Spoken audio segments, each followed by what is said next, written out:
Hey there guys, and welcome back to Nerdy Treasures. Today we are taking a look at the Figma Shoujo Hatsudouki, aka Motored Cyborg Runner Downtown Trek variant. Stay tuned.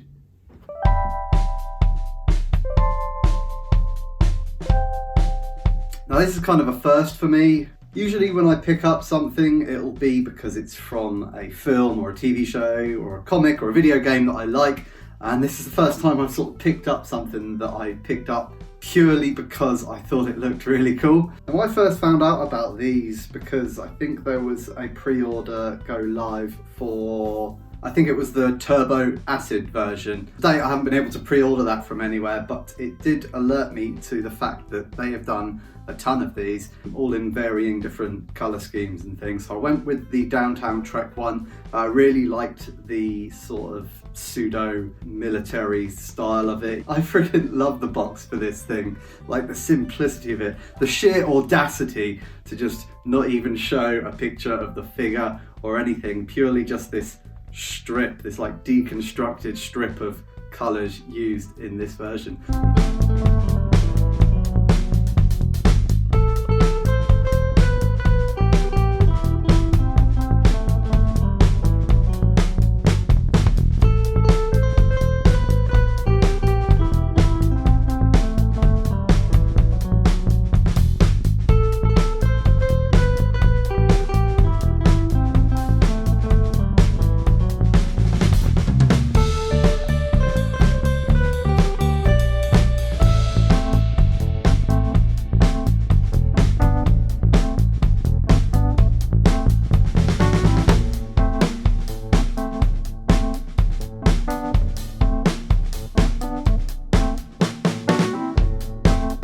Starting off with accessories, and she comes with a ton.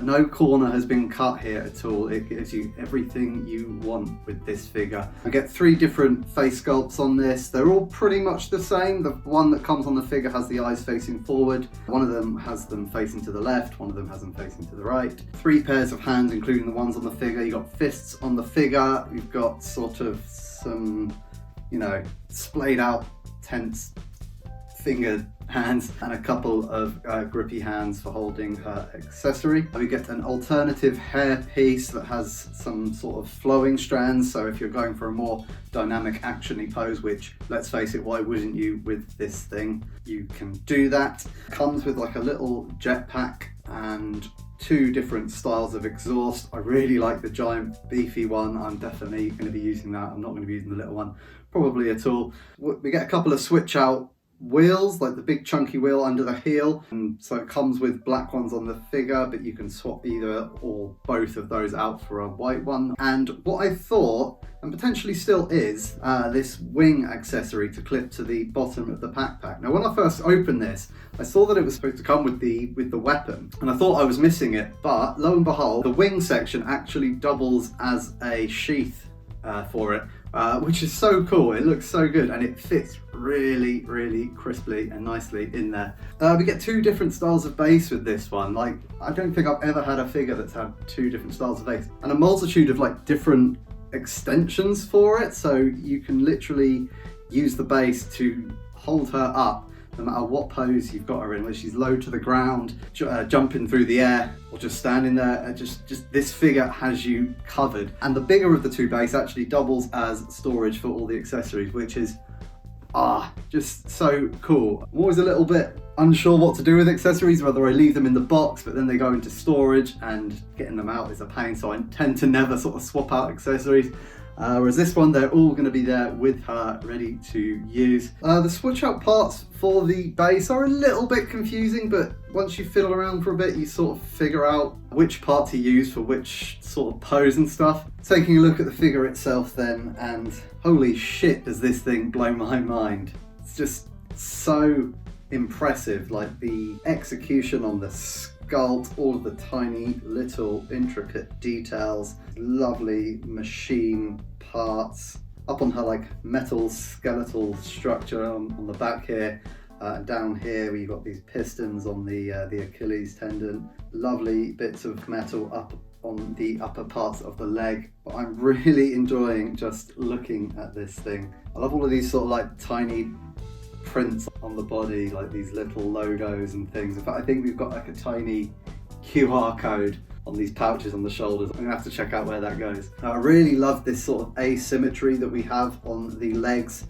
You know, you can start to build your own mental image of what happened there. Maybe, you know, she was motoring around the city, damaged a leg, found one from like another cyborg or something and just popped it on. I guess that's what's nice about this sort of not being from a franchise that I know. You can kind of build your own picture about what this is, what her sort of deal is. It's sort of taken me back to being a child when you just have a random toy and you don't really know where it's from. And where this is a cyborg and it is sort of like an original concept, all of the sort of usual action figure-y elements, you know, like, cuts in the ab crunch and shoulder joints, elbow joints, knee joints, things like that. They blend into the design of the figure, so you don't actually feel like you're looking at an action figure here. It all ties in. On the head sculpt, we've got like some very slightly translucent plastic up here, which is nice. There's so many different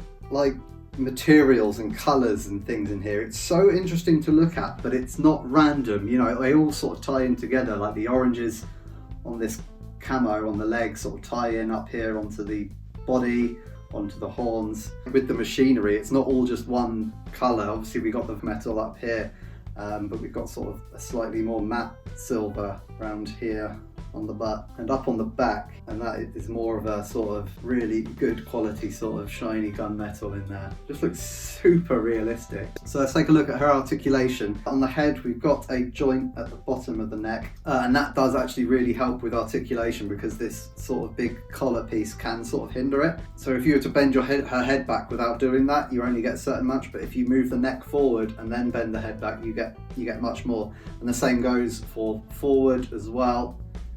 She can look pretty far down. Doesn't spin all the way around, but I've never really needed a figure to do that, even though most of them do. Nice side to side pivot on the head. Very decent range on the arms. Well over 90-degree bend on the elbows and a really nice range on the wrists. Very, very good ab crunch, forward and back. There doesn't seem to be any kind of pull down on the legs, so you do only get a certain amount forward and back. The knee fully bends completely, and these rollerblades have a ridiculous amount of articulations. So they go pretty far back and pretty far forward, and the ankle pivot actually does a full 360. I've never had a figure with an ankle pivot of 360 degrees, and we get a huge amount of toe articulation.